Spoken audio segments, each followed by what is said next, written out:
Assalamualaikum warahmatullahi wabarakatuh. Selamat bertemu kembali. Bagaimana kabar kalian? Apakah sehat? Alhamdulillah. Hari ini kita bertemu kembali dalam mata pelajaran animasi 2 dimensi. Kali ini kita akan masih mempelajari tentang prinsip dasar pembuatan animasi 2 dimensi.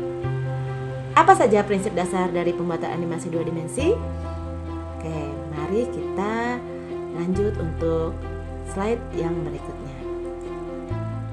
Dalam kegiatan pembelajaran kedua hari ini, kita akan mempelajari bagaimana cara mengidentifikasi 12 prinsip-prinsip animasi, sehingga nantinya kalian mampu menjelaskan konsep dasar dari 12 prinsip animasi ini. Kemudian, ini yang bisa kalian ketahui apa saja yang termasuk dalam 12 prinsip dasar animasi. Ya, yang pertama ada squash and street, kemudian ada anticipation, staging, strike ahead and force to force. Yang kelima ada follow through and overlapping action. Keenam, slow in and slow out. Ketujuh, art. Ke-8 secondary action, ke-9 timing, 10 effect, 11 exaggeration, dan ke-12 solid drawing. Apa sajakah penjelasan dari 12 prinsip dasar animasi tersebut? Oke, mari kita lanjutkan untuk mendengarkan penjelasannya. Yang pertama kita akan bahas tentang solid drawing. Solid drawing adalah kemampuan menggambar sebuah objek atau gambar yang dibuat sedemikian rupa hingga memiliki karakteristik sebuah objek. Sedangkan untuk timing and spacing, timing sendiri adalah tentang bagaimana cara menentukan waktu atau kapan sebuah gerakan itu harus dilakukan. Jadi timing ini sangat penting sekali dalam pembuatan sebuah film animasi. Sedangkan spacing ini menentukan percepatan dan perlambatan dari bermacam-macam jenis gerak. Selanjutnya ada yang ketiga adalah squash and street. Merupakan prinsip dasar bagaimana cara menambah efek lentur atau plastis pada suatu objek atau figur sehingga seolah-olah terlihat memuai atau menyusut. Nantinya akan memberikan efek seolah-olah gerak tersebut menjadi lebih hidup. Nah, ini banyak sekali kita lihat pada animasi-animasi film-film kartun. Jadi bagaimana sebuah bola yang dilempar ke dinding, kemudian bola tersebut terlihat mengempes atau menyusut. Kemudian begitu dia terlontar kembali, dia menjadi ke bentuk semula. Yang keempat ada anticipation. Anticipation atau antisipasi adalah persiapan awalan gerak atau ancang-ancang.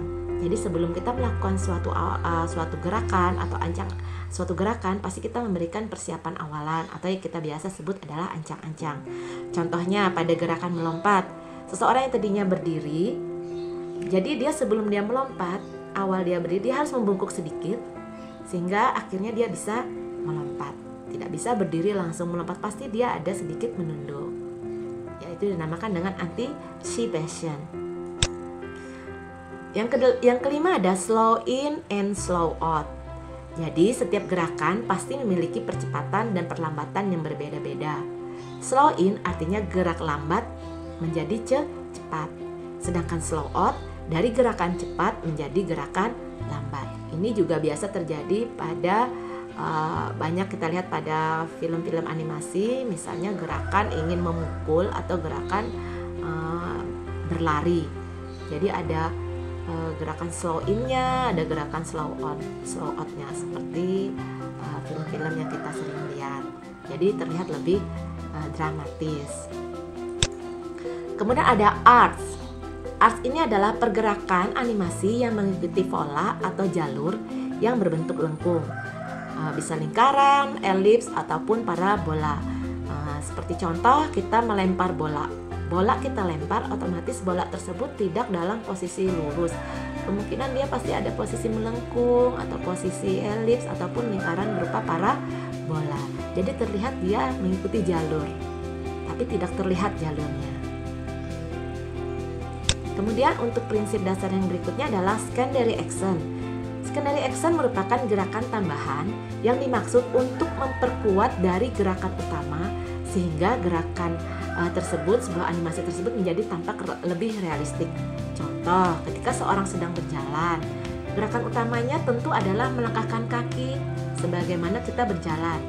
Tetapi saat berjalan, tangan si figur atau sebuah karakter tersebut pasti mengayun-ayun, terayun-ayun. Nah, itu adalah yang dinamakan dengan gerakan tambahan atau secondary action. Tidak mungkin saat berjalan tangannya terlihat kaku. Untuk mempermanis sebuah animasi, dibuatlah gerakan tangan sehingga membuat animasi tersebut menjadi lebih hidup. Ya, seperti ini gambarnya ya. Selanjutnya ada follow through and overlapping action, di mana untuk follow through ini tersendiri adalah bagian tubuh tertentu yang tetap bergerak meskipun seseorang telah berhenti bergerak. Misalnya, rambut yang tetap bergerak sesaat setelah melompat. Kamu berlari atau kamu melompat, rambutmu yang semulanya berada di atas kemudian akan turun perlahan dan akan bergoyang sampai dia benar-benar diam. Itu dinamakan follow through. Kemudian ada straight ahead and force to force. Straight ahead action sendiri adalah membuat animasi dengan cara seorang animator menggambar satu persatu atau frame by frame. Itu straight ahead. Sedangkan force to pose yaitu penambahan animasi oleh seorang animator dengan cara menggambar hanya pada keyframe tertentu saja.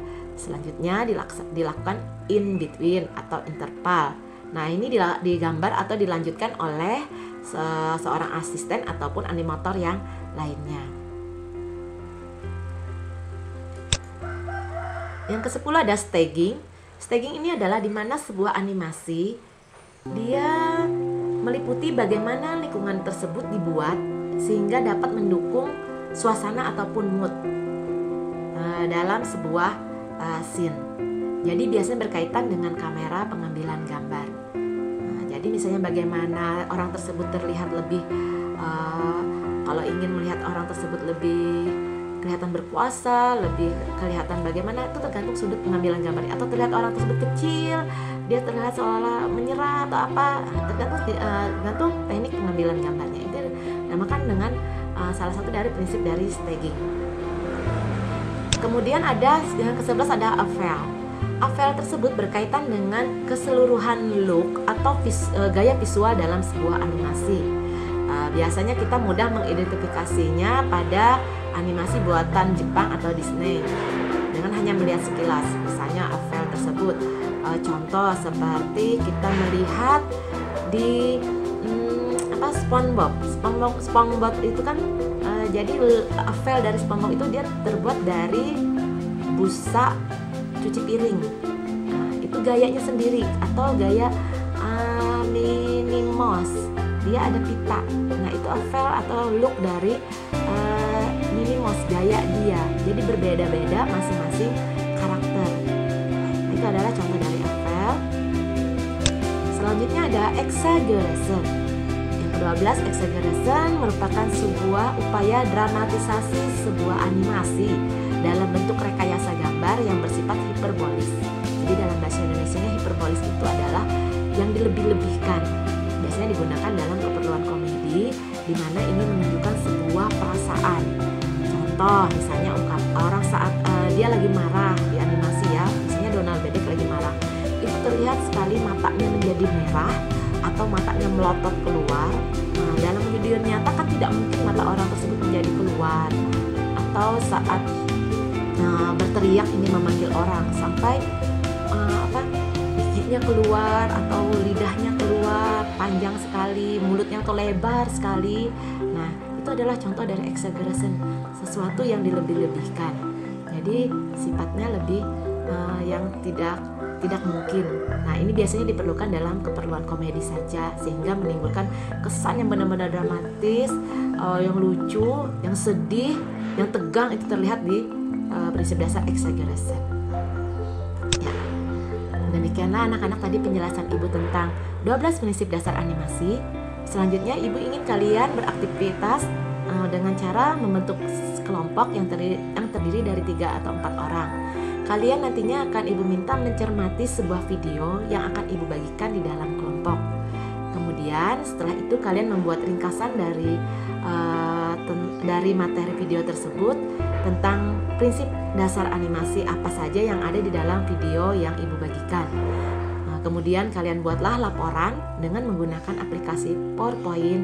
Selanjutnya bisa dipresentasikan di depan kelas Google Classroom dan dikirimkan ke kelas Google kita. Oke, demikian anak-anak. Terima kasih atas perhatiannya. Ibu ucapkan sekali lagi Assalamualaikum warahmatullahi wabarakatuh.